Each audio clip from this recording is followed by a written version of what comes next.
এবারে বাংলাদেশ ট্যাবের মার্কেটে ঢুকতে চলছে টেকনো। দেশের মার্কেটে 20K প্রাইস পয়েন্টে টেকনো একটা ট্যাবলেট নিয়ে আসছে এবং নাম রেখেছে টেকনো মেগাপ্যাড SE।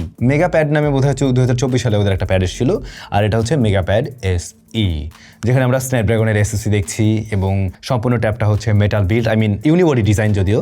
তো এইটাতে আবার সিম কার্ডও ব্যবহার করা যাবে, হাইব্রিড সিম স্লট রয়েছে। এরকম প্রাইস সেগমেন্টে আপনারা সিম ব্যবহার করার মতো ট্যাব খুবই কম দেখবেন, যদিও বা ট্যাবের মার্কেটটা বেশি বড় না বাংলাদেশে আসলে। আর যে সমস্ত ট্যাব পাওয়া যেত সেগুলোর দামও বেড়ে গিয়েছে অনেকটাই। সো 20K বাজেটে এটা একটা বেশ স্ট্রং খেলোয়াড় হতে পারে কিনা চলুন এটা ফাইন্ড আউট করি। বাংলাদেশ মার্কেটে ওরা দাম রেখেছে 20,999 টাকা, মানে 21,000 টাকা। তবে একটি ভ্যারিয়েন্টে এসছে 4+4+ হচ্ছে 128, মানে ব্যাপারটা বুঝেন নাই তো, 4GB actual RAM, 4GB virtual RAM and 128GB storage. But আমার মনে হয় 1,000 টাকা কম আর 1,000 টাকা বেশি, ব্যাপারটা বুঝেন নাই তো। ব্যাপারটা হচ্ছে 1,000 টাকা বেশি করে যদি কিনা একটা 6GB ভ্যারিয়েন্ট নিয়ে আসতো আর এইটার দামই আরো 1,000 টাকা কম হতো, তাহলে বোধহয় ডিলটা আরো ভালো হতে পারতো। যদিও বা এই মুহূর্তে র্যাম ট্যামের দাম বেড়ে গেছে, এগুলো আমরা জানি, তারপর স্টিল আমাদের চাহিদা এমন বললাম আর কি। এখন এই ট্যাবটা হাতে নিলে আপনার কাছে একটু সলিড বিল্ড মনে হবে। 20K প্রাইস পয়েন্টের ট্যাবের তুলনায় একটু বেটার ফিল দেয়, টু বি ভেরি অনেস্ট, যেহেতু টোটালটা মেটাল বিল্ড। এখানে একটা এক্সট্রা বাটন দেখতে পাবেন যেটা আবার অরেঞ্জ কালারের একটা ভাইব দেয়, বেশ কন্ট্রাস্টি, গ্রের মাঝে অরেঞ্জ হওয়াতে কন্ট্রাস্টি ভাইব দেয়। এটা AI অ্যাসিস্ট্যান্ট বাটন হিসেবে কাজ করে, বাট এখানে আরো অনেক কিছু অ্যাসাইন করার মতো সুযোগ থাকলে ভালো হইতো। পার্সোনালি আমার মতো করে আমি যে কোনো কিছু কাস্টমাইজ করতে পারতাম, রাইট। আর এটাতে স্পিকার রয়েছে চারটা, এবং স্পিকারের প্রসঙ্গে এখানে যদি আমি বলে ফেলি, এটা বেশ লাউড অ্যান্ড ক্লিয়ার সাউন্ডেই দেয়। ডেপথ মোটামুটি ভালোই, স্টেরিও একটা সাউন্ড দিতে পারে, যে কারণে আপনার মুভি টুভি দেখলে ভালোই লাগবে। মানে প্রাইস বিবেচনায় সাউন্ড কোয়ালিটি ইজ ওকে। ট্যাবের সাইজটা হচ্ছে গিয়ে 11 ইঞ্চ এবং ওরা বলছে এটা আইকেয়ার ফুল স্ক্রিন। তার মানে এটাতে যদি ভিডিও টিডিও কনজিউম করেন, মানে যাই দেখেন না কেন, আপনার চোখের ক্ষতি হওয়ার পসিবিলিটি খুবই কম। 90 হার্টজ পর্যন্ত সর্বোচ্চ এটা সাপোর্ট দেয়, রিফ্রেশ রেট সর্বোচ্চ 90 হার্টজ পর্যন্ত পাবেন। ট্যাবের জন্য তো মোটামুটি ওকে আছে, সমস্যা হয় না, এবং আমাদের টেস্টিংয়ে দেখলাম 90 হার্টজ পর্যন্ত আসে। ফুল এইচডি প্লাস রেজুলেশন রয়েছে এখানে, দ্যাটস ওয়াই আপনি কোনো কিছু দেখলে আপনার কাছে শার্পনেস নিয়ে খুব একটা সমস্যা হওয়ার কথা নয়। তারপরেও মোটামুটি ওভারঅল বেশ শার্পই মনে হয়, তবে ব্রাইটনেস অনেক বেশি না। ইনডোরের জন্য তো ঠিক আছে, বা এরকম লাইটিং কন্ডিশনও আপনারা ঠিকঠাকভাবেই দেখতে পাবেন, বাট ডিরেক্ট সানলাইটে এটা ভালো রকমের স্ট্রাগল করে। এখানে মোটামুটি 450 নিটসের মতো আপনারা ব্রাইটনেস আসলে পাবেন। এখন এই ডিসপ্লেটাতে ভিডিও টিডিও দেখে মজা পাওয়া যাবে, যেহেতু রেজুলেশনটা বললাম ভালো আছে। কালারের রিপ্রোডাকশন একেবারে সুপার ভাইব্রেন্ট না, IPS প্যানেল অনুযায়ী এটা একটু ভাইব্রেন্ট করলে বোধহয় দেখতে আরো বেশি সুন্দর লাগতো। তবে সাইড থেকে কোনো ধরনের নেগেটিভিটি আমরা পাইনি, টাচ রেসপন্সজনিত কোনো প্রবলেম আমরা ফেস করিনি। এইখানে প্রোটেকশন হিসেবে কি রয়েছে আমি কোনো তথ্য পাইনি।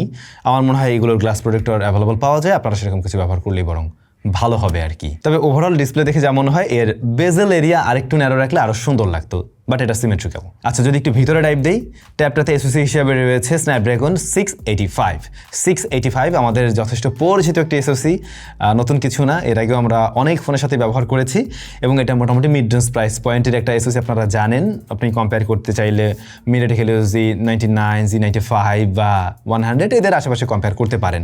বাট হয় কি, এটা ব্যাটারি কনজিউম কম করে, একটু ব্যালেন্স টাইপের একটা SoC, খুব একটা হিট জেনারেট করে না, এদিকে একটু সুনাম আছে। বাট পারফরমেন্স অনেক আহামরি এমনও না। 4GB র্যাম রয়েছে, যেটা আপনার কাছে একটু কমতে লাগবে। ট্যাব যেহেতু মাল্টিটাস্কিং কাজ করা হবে, এটা খুব স্বাভাবিকভাবেই আমরা মাল্টি উইন্ডোতে কাজ করতে পারি, এটাই স্বাভাবিক। তো সেই ক্ষেত্রে যদি র্যামটা আরেকটু বড় থাকতো, অ্যাটলিস্ট 6GB থাকতো, তাহলে এই ট্যাবটা ওভারঅল পারফরমেন্স আরেকটু বেটার দিত। এখন আপনার কাছে একটু চপি লাগবে যখন আপনি কয়েকটা অ্যাপ্লিকেশন নিয়ে একটা টাইম কাজ করবেন। নর্মালি একটা দুটো ব্যবহার করতে গেলে সেক্ষেত্রে বেশ স্মুথ রেজাল্টই দেবে ওভারঅল, বাট একটু হেভি টাস্ক করতে গেলে তখন কিছুটা চাপি ফিল আসে। আর ভার্চুয়াল র্যাম 4GB আছে, ওটা কিছুটা হেল্প করে, বাট অনেক আহামরি লেভেলের এমন কিছুই না। UFS 2.2 স্টোরেজ টাইপ হওয়াতে কিছুটা বেটার আউটপুট পাবেন, এটা সত্যি। eMMC হলে আমরা এই জায়গায় আরো বেশি স্লো হতে দেখতাম হয়তো, কিন্তু এখন তুলনামূলকভাবে বেটার আউটপুট দেয় আর কি। ট্যাবের ক্ষেত্রে নোটের কাজ করা হবে প্রচুর, হ্যাঁ, নোট টেকিং আপনারা এখানে করতে পারবেন, এবং অলরেডি ওরা এখানে নোটপ্যাড দিয়ে রেখেছে, যেটা আমার কাছে বেশ ইউজার ফ্রেন্ডলি মনে হয়েছে, এবং এটার সাথে যে কেউ মানে খুব সহজে ইউজ টু হতে পারবেন। অনেকগুলো ফিচার্সও এখানে রয়েছে, খুব সহজেই এটা দিয়ে কাজ করা যাবে। তাছাড়া পেনের একটা ব্যাপার থাকে, যে ট্যাবটাতে আসলে পেন আমি অফিসিয়ালি ওই ধরনের কোনো পাইনি, যে মানে ওদের নিজস্ব কোনো পেন পাওয়া যাবে কিনা, মনে হয় এটার সাথে আলাদা কোনো পেন পাওয়া যাবে না। তবে আপনারা যে ক্যাপাসিটিভ যে পেনগুলো হয়ে থাকে সেগুলো ব্যবহার করতে পারবেন। আমরা একটা থার্ড পার্টি ট্রাই করে দেখেছি, হ্যাঁ, সেটা প্রপারলি ওয়ার্ক করছে এখানে। গেমিং টেমিং এর প্ল্যান থাকলে 2D গেম খেলে একটু সময় কাটাতে পারেন, বাট এর চাইতে ভারী কিছু আশা করা উচিত হবে না এখানে, যেহেতু বড় স্ক্রিন, সো গ্রাফিক্স ওই লেভেলের মজা দিবেন আপনাকে, সত্যি কথা এটাই। তাছাড়া র্যামেরও একটা স্বল্পতা রয়েছে, সো ওই লেভেলের পারফরমেন্স এর থেকে আপনি ডেলিভার করতে দেখবেন না। নর্মালি ইউসেজে খুব একটা গরম হয় না, তবে ভালোর বিষয় হচ্ছে এটা খুব বেশি ব্যাটারি বার্ন করে না, আর খুব বেশি গরমও হয় না, স্লাইডলি হালকা একটু গরম হয়। সো ওইখানেও কোনো ধরনের প্যারা দিবে না আপনাকে। মাল্টিমিডিয়া কনজাম্পশন করলে আপনি মজা পাবেন, মোট কথা মানে ভিডিও টিডিও দেখার যদি প্ল্যান থাকে এবং আপনি স্টুডেন্ট, সেক্ষেত্রেও আপনার কাজে লাগবে অবশ্যই। মানে ওই ক্ষেত্রে হয় কি, পারফরমেন্সটা একদম ওই পিক লেভেলে বা টপ লেভেলে প্রয়োজন পড়ে না। সো আমার মনে হয় তাদের নিডসগুলোকে খুব সহজেই ফুলফিল করতে পারবে। এরপর যদি ব্যাটারিতে আসি, এটার মাঝে ব্যাটারি রয়েছে 8000 mAh এবং 18 ওয়াটের চার্জিং সিস্টেম সাপোর্ট নেই। এখন 8000 mAhটা এখনকার দিনে ট্যাবের জন্য বিলো স্ট্যান্ডার্ড মনে হয়, মানে অ্যাটলিস্ট 10,000 তো থাকবেই, তার উপরেও থাকতে পারে। সো দেখা যায় যে এখন এই যে এরকম একটা ফোন, এই যে ফোনটা দেখছেন, এটা খুব বেশি মোটা না, এই ফোনটার মাঝে 10,000 mAh এর ব্যাটারি রয়েছে।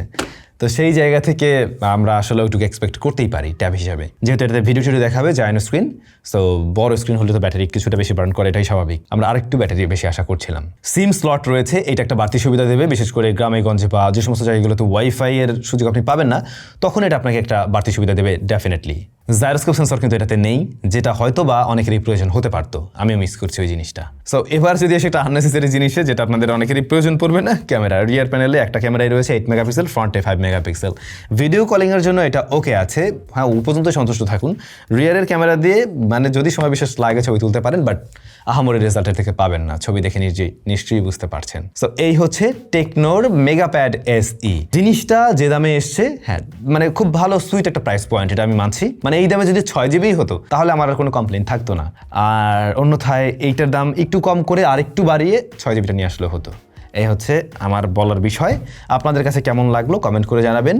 আর বললামই তো, এটা আসলে কাদের চয়েস করা উচিত। একেবারে পারফরমেন্স সেন্ট্রিক কোনো যদি আপনার ট্যাবের প্রয়োজন না হয়, আপনি মাল্টিমিডিয়া কনজিউম করেন এবং আপনার টুকটাক টু ডু লিস্ট করতে হয়, আপনি স্টুডেন্ট, বইটই পড়েন, ইবুক পড়েন, তো সেক্ষেত্রে এই ট্যাবটা আপনাকে ফুলফিল করতে পারবে। I hope. কেমন লাগলো কমেন্ট করে জানাবেন। ভালো থাকুন, দেখা হচ্ছে নতুন ভিডিওতে।